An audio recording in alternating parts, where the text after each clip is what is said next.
I am proud of my country's heritage. We're living on freedom soil.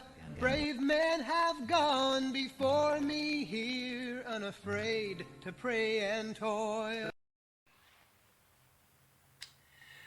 The phrase "of the people, by the people, and for the people" comes from the Gettysburg Address. And in that,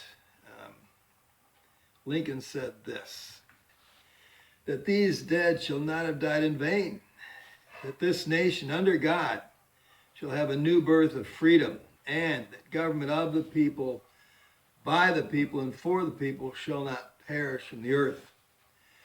Well, I looked around for this statement. These words, of the people, by the people, for the people, all exist in the documents that our Constitution is based on, okay, and in the Constitution itself at times, not together in the way Lincoln used them, okay. So they are there. It is a part of the documents. There's an interesting phrase, "to the people," and it appears in the Declaration, it appears in the ratification. You're going to ask me what the ratification letters are, and I understand that. I didn't know what they were. I found them as I was going through, and I found that they actually tell us what the Constitution is, and realize they really don't want to teach you the ratification letters. We put together, now I got to tell you about the ratification letters, and that's fine. You need to know this.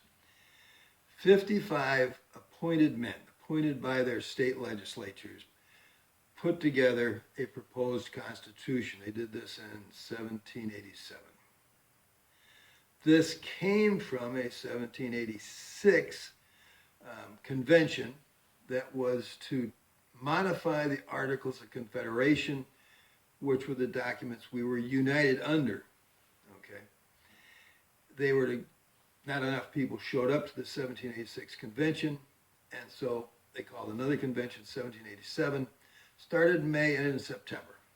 I think it's 124 days. Roughly 35 guys stayed. You know, either people came and left.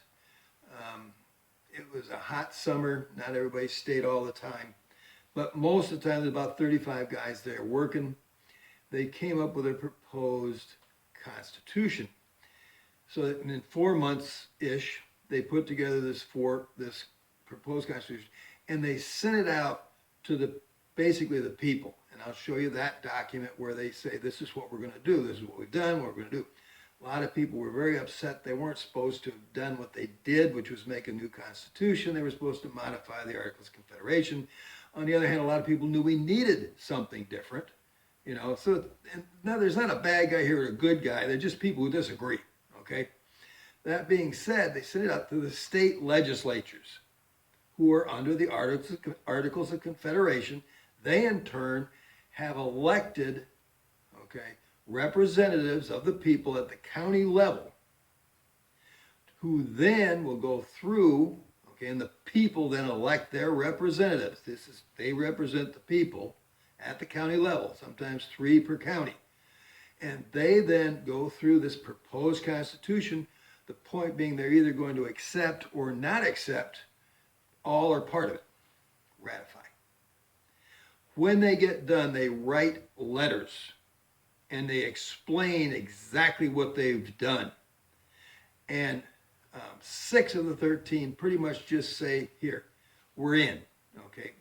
Georgia basically into the road. They can't be left out. They're not going to be alone.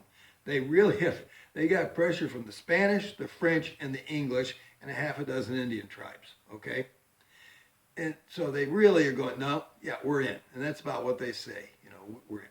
Other states, 7 say no, this needs modification.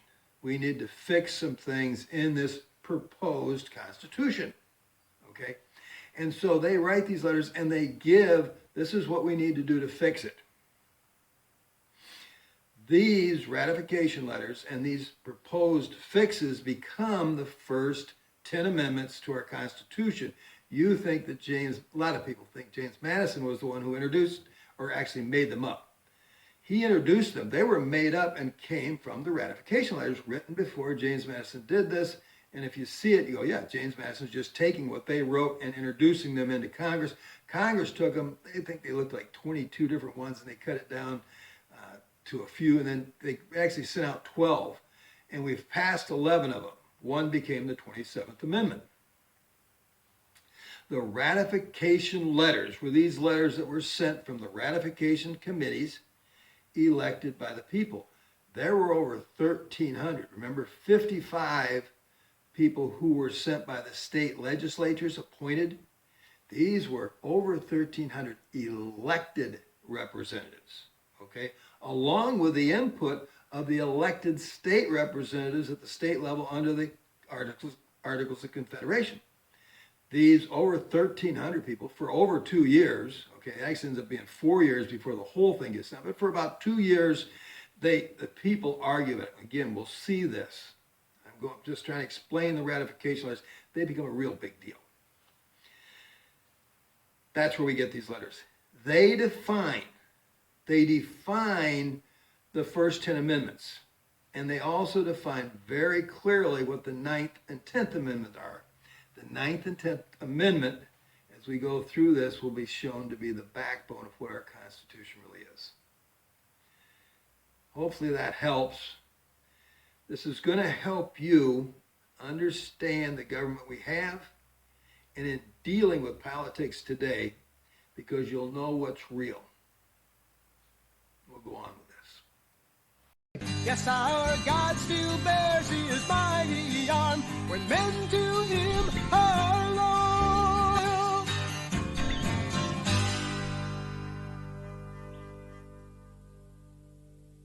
Yes, our God still bears his mighty arm when men to him are